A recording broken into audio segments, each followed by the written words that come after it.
അമ്മേ പരിശുദ്ധ അമ്മേ, അമ്മേ പരിശുദ്ധ ദൈവമാതാവേ, കൃപാസനത്തിലൂടെ ഞങ്ങൾക്കും ഞങ്ങളുടെ ദേശത്തിനും അമ്മ മധ്യസ്ഥം തേടി തന്ന എല്ലാ അനുഗ്രഹങ്ങൾക്കും കൃപകൾക്കും ഞങ്ങളിപ്പോൾ ഹൃദയം നിറഞ്ഞ നന്ദി പറയുന്നു.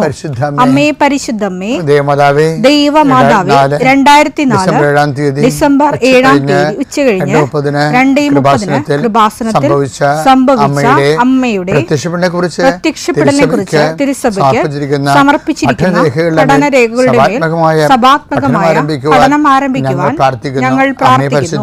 അമ്മേ പരിശുദ്ധമേ, ഭൂസ്വർലോകങ്ങളുടെ രാജ്ഞിയായ അങ്ങേയ്ക്ക് ഭൗമസംരക്ഷണത്തിനായി പ്രപഞ്ചപ്രകൃതിയെ തന്നെ തിരുസഭ പ്രതിഷ്ഠിക്കുവാൻ ഈ പ്രത്യക്ഷീകരണം വഴി ഇടയാക്കണമേ. പരിശുദ്ധമേ, ജപമാല മാതാവേ, സകല കൃപാസനം പ്രാർത്ഥനയോടും ചേർത്ത് ഞങ്ങളിപ്പോൾ പ്രാർത്ഥിക്കുന്ന ഈ കുടുംബത്തിന്റെ പ്രത്യേക നിയോഗം മക്കളെ.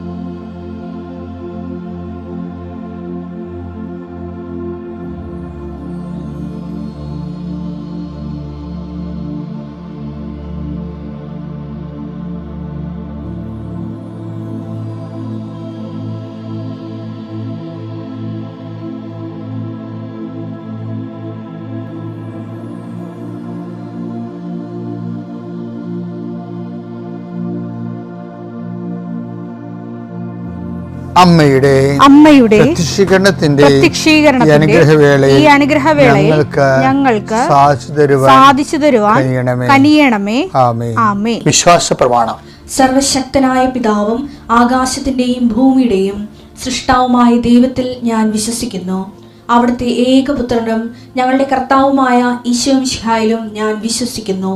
ഈ പുത്രൻ പരിശുദ്ധാത്മാവിനാൽ ഗർഭസ്ഥനായി കന്യകാമറിയത്തിൽ നിന്ന് പിറന്ന് പൊന്തിയോസ് പീലാത്തോസിന്റെ കാലത്ത് പീഡകൾ സഹിച്ച് കുരിശിൽ തറയ്ക്കപ്പെട്ട് മരിച്ച് അടക്കപ്പെട്ട് പാതാളങ്ങളിൽ ഇറങ്ങി മരിച്ചവരുടെ ഇടയിൽ നിന്ന് 3-ാം നാൾ ഉയർത്ത് സ്വർഗത്തിലേക്ക് എഴുന്നള്ളി സർവശക്തിയുള്ള പിതാവായ ദൈവത്തിന്റെ വലതുഭാഗത്തിരിക്കുന്നു. അവിടെ നിന്ന് ജീവിക്കുന്നവരെയും മരിച്ചവരെയും വിധിക്കുവാൻ വരുമെന്നും ഞാൻ വിശ്വസിക്കുന്നു. പരിശുദ്ധാത്മാവിലും ഞാൻ വിശ്വസിക്കുന്നു. വിശുദ്ധ കത്തോലിക്കാ സഭയിലും പുണ്യവാന്മാരുടെ ഐക്യത്തിലും പാപങ്ങളുടെ മോചനത്തിലും ശരീരത്തിന്റെ ഉയർപ്പിലും നിത്യമായ ജീവിതത്തിലും ഞാൻ വിശ്വസിക്കുന്നു. ആമേൻ. സുഖസ്ഥനായ ഞങ്ങളുടെ പിതാവേ, അങ്ങയുടെ നാമം പൂജിതമാകണമേ. അങ്ങയുടെ രാജ്യം വരണമേ. അങ്ങയുടെ തിരുമനസ് സ്വർഗത്തിലെ പോലെ ഭൂമിയിലും ആകണമേ. അന്നു വേണ്ടുന്ന ആഹാരം ഇന്ന് ഞങ്ങൾക്ക് തരണമേ. ഞങ്ങളോട് തെറ്റ് ചെയ്യുന്നവരോട് ഞങ്ങൾ ക്ഷമിക്കുന്നത് പോലെ ഞങ്ങളുടെ തെറ്റുകൾ ഞങ്ങളോടും ക്ഷമിക്കണമേ. ഞങ്ങളെ പ്രലോഭനത്തിൽ ഉൾപ്പെടുത്തരുതേ, തിന്മയിൽ ഞങ്ങൾ രക്ഷിക്കണമേ. ആമേൻ. നന്മ നിറഞ്ഞ മറിയമേ, സ്വസ്തി. കർത്താവ് അങ്ങയുടെ കൂടെ സ്ത്രീകളിൽ അങ്ങ് അനുഗ്രഹിക്കപ്പെട്ടവളാകുന്നു.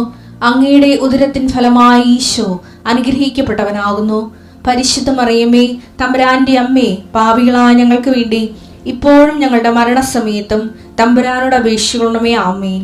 നമുക്ക് പ്രാർത്ഥനയിലേക്ക് വരാം. കർത്താവേ, നിന്റെ ഉന്നതമായ നാമത്തിന് സ്വസ്ഥം ചെയ്യുന്നു. കർത്താവെ, നിന്റെ വിശുദ്ധ പൗരോഹിത്യത്തെ മഹത്വപ്പെടുത്തണമേ. കർത്താവെ, സഭയിലുള്ള സാന്നിധ്യം ദൃഢമാക്കണമേ. 19 വർഷം ഞാൻ അർപ്പിച്ച കൃപാനയുടെ യോഗ്യതയാൽ കൃപാസനത്താറെ ജീവനോടെ പ്രത്യക്ഷപ്പെട്ട മാതാവിൻ്റെ മാധ്യസ്ഥതയിൽ ആശ്രയിച്ചുകൊണ്ട് ഇന്നത്തെ ജീവിതം കരുപിടിപ്പിക്കാൻ വേണ്ടി ആഗ്രഹിക്കുന്ന എല്ലാവരെയും ഞാൻ കർത്താവിന് തിരുസന്നിധിയിൽ സമർപ്പിക്കുന്നു. കർത്താവ് അന്ധകാഴ്ച നൽകിയവനെ, കർത്താവ് ചീടിന് കേട് നൽകിയവനെ, കർത്താവ് ഊമന സംഭാഷണത്തിൽ നൽകിയവനെ, കർത്താവ് മഹോരോഗപ്പെടുത്തിയവനെ, കർത്താവ് തലവാരോഗപ്പെടുത്തിയവനെ, കർത്താവ് മരിച്ചവനെ ഉയർപ്പിച്ചവനെ, കർത്താവ് കാനയിലെ കല്യാണത്തിൽ വെള്ളത്തെ വീഞ്ഞാക്കിക്കൊണ്ട് കടലിനെ ശാന്തമാക്കി 50,000 പേർ കൊണ്ട് തീറ്റിപ്പൂറ്റിയവനെ, കർത്താവ് ജീവിതത്തിൻ്റെ എല്ലാ മണ്ഡലങ്ങളിലും ഓരോരോ സാഹചര്യം അനുസരിച്ചുകൊണ്ട് സാഹചര്യത്തിന് ഒത്തവിധം ജീവിതത്തെ നീ അഭിസംബോധന ചെയ്ത ദൈവത്തിൻ്റെ സ്നേഹമാണ് ക്രിസ്തുവേ. അങ്ങയുടെ ആ സ്നേഹം ഇപ്പോൾ ജ്വലിക്കണമെന്ന് പ്രാർത്ഥിക്കുന്നു.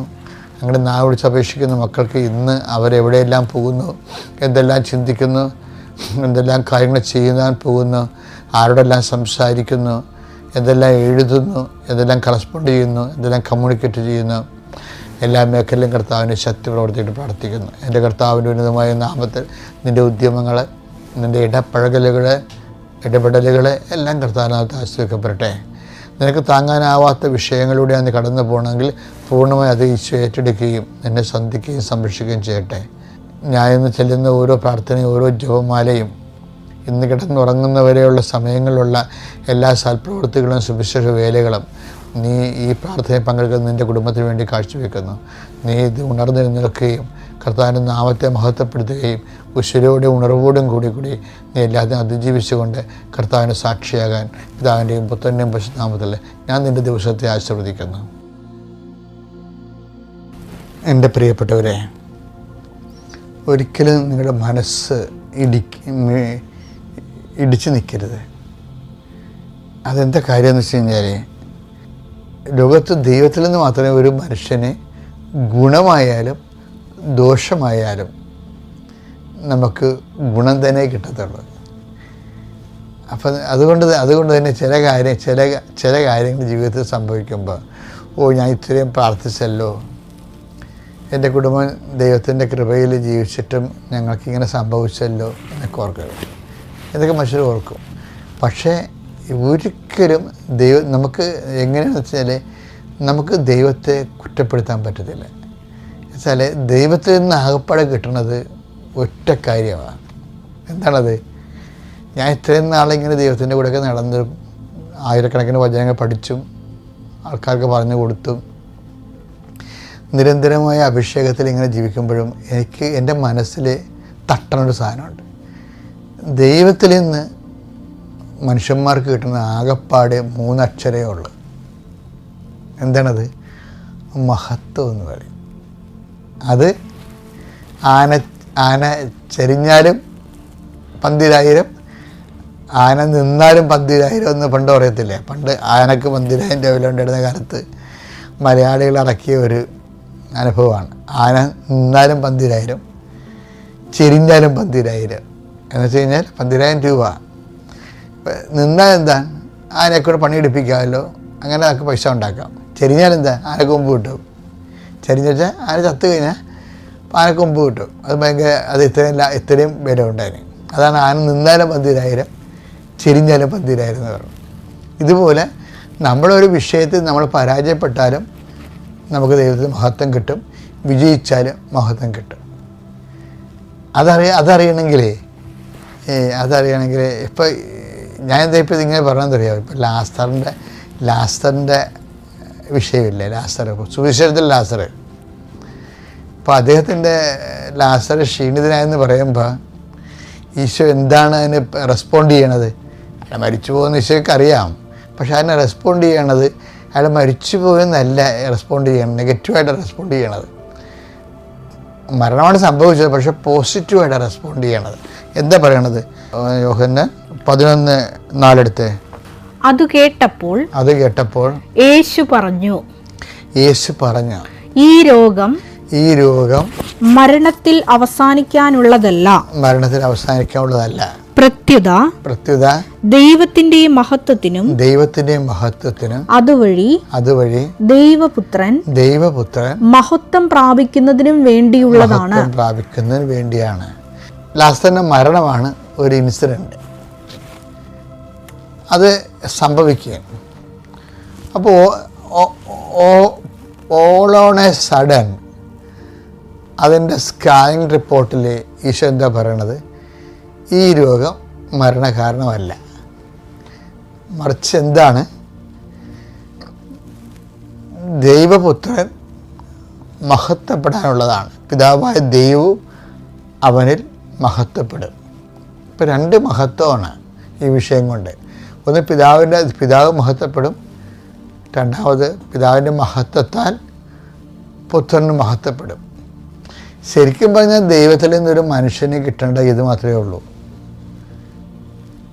അതായത് മഹത്വം.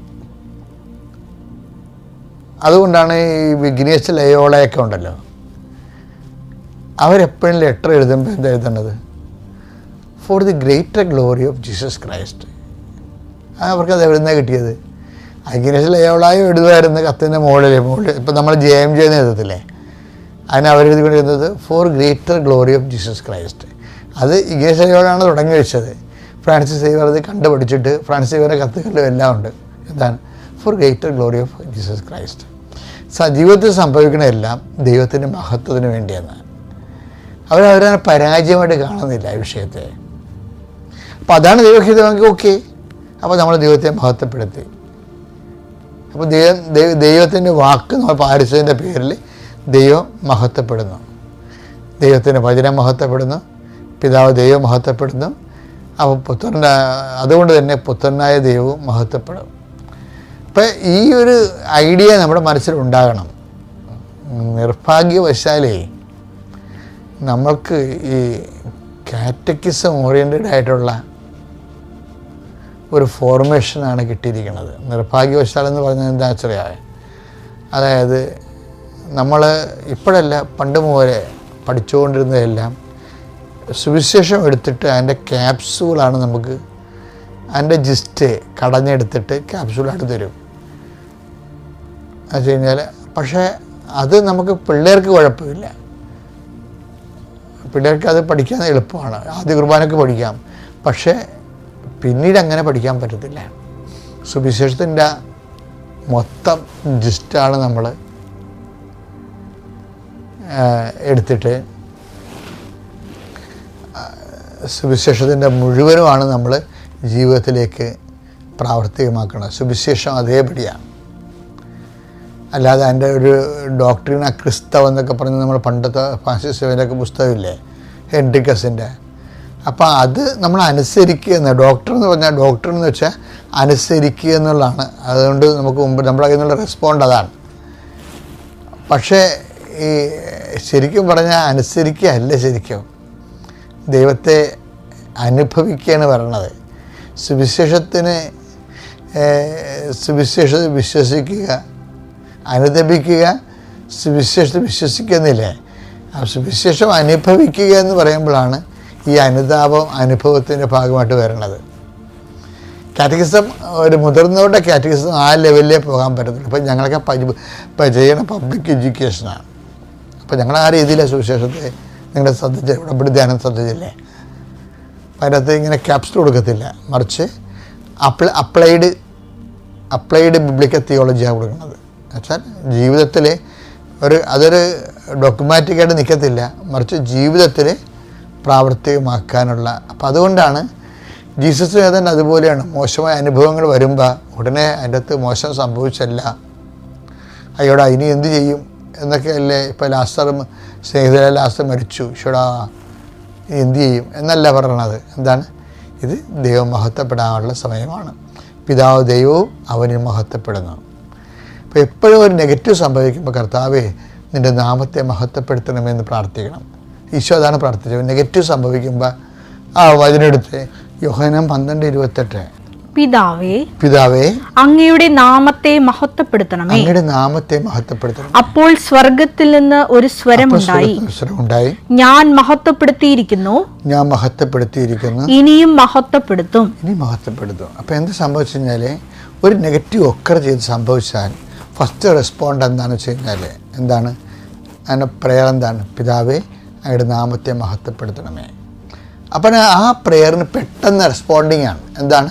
ഞാൻ മഹത്വപ്പെടുത്തിയിരിക്കുന്നു, ഇനിയും മഹത്വപ്പെടും. അപ്പോൾ ജീവിതത്തിൽ എന്തെങ്കിലും നമ്മുടെ വിചാരിക്കണ പോലെ നടക്കണില്ലെങ്കിലേ നമുക്ക് പ്രാർത്ഥിക്കാൻ പറ്റിയ പ്രാർത്ഥനയാണ് ഈശോ തന്നിരിക്കുന്നത്. ഏതാണ്?